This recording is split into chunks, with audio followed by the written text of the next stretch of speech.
Grabe ka, Jessie J!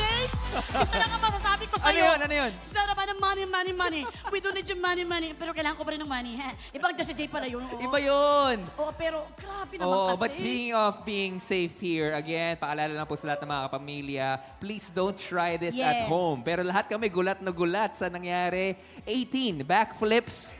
19 backflips in less than 30 seconds. Napakahusay!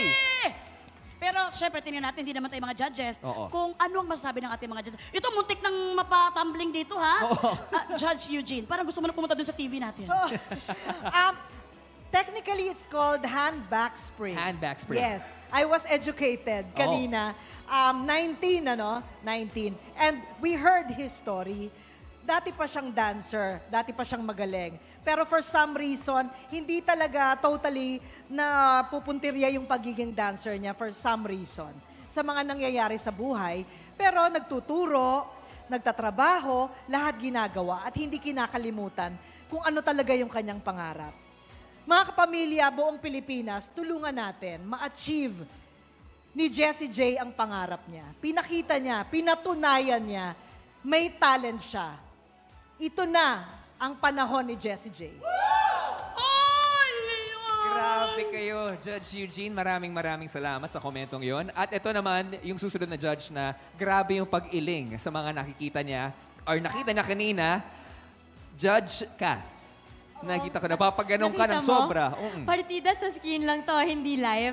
And naalala ko, nung pumipili kami ng sasama sa semifinals, we all agreed na kailangan si Jessie J mapunta doon. Kasi grabe yung act na pinakita niya. And ngayon, seeing him perform again, and na mas nakilala pa natin siya, deserve na mapunta dito sa semis. At please do me a favor, isama na siya sa finals.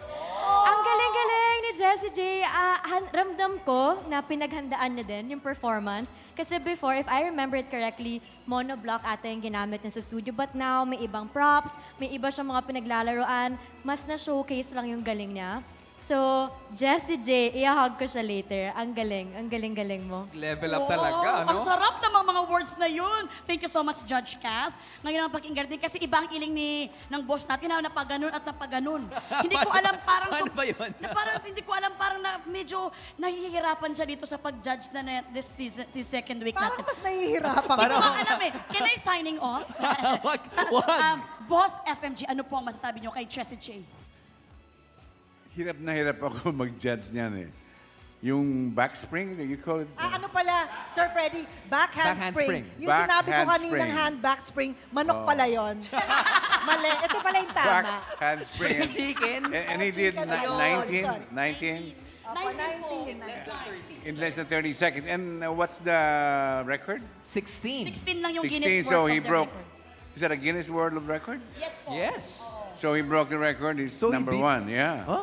Fantastic. Galing, Sa panahon ko, walang mga ganyan eh. Oh. Paindak-indak lang kami. Pero fantastic. I mean, a Filipino could do those hand backspring. Backhand spring. Hand back Pwede ba, babalik-baliktad na lang sabihin ko. Tumbling, Hirap tumbling. na hirap na ako eh. Spring Pero napakagaling niya. Dapat siguro mapunta sa final siya. Dapat! Let's go! Tatumbling sa finals, Yeah. maybe, with your help. Pero ito, syempre, it's different na, lalong-lalo na yung ginawa niya sa loob ng studio and sa kalye. Diba? Lalong-lalo na yung tumama yung ulo niya. Donnie, your reaction. Tama yan, Kuya Robbie. Actually, when I was driving here, looking at the set kanina, si Jessie J yung isa sa gusto ko talagang makita live. Kasi naalala ko talaga kung gaano kami kasaya nung nag-perform siya. For me, he's one of the most talented performers we have here. And tama si Kath nung sinabi niyang na doon kami sa judges call. Siya yung sobrang, wala kaming inisip, guys, ito, pasok to.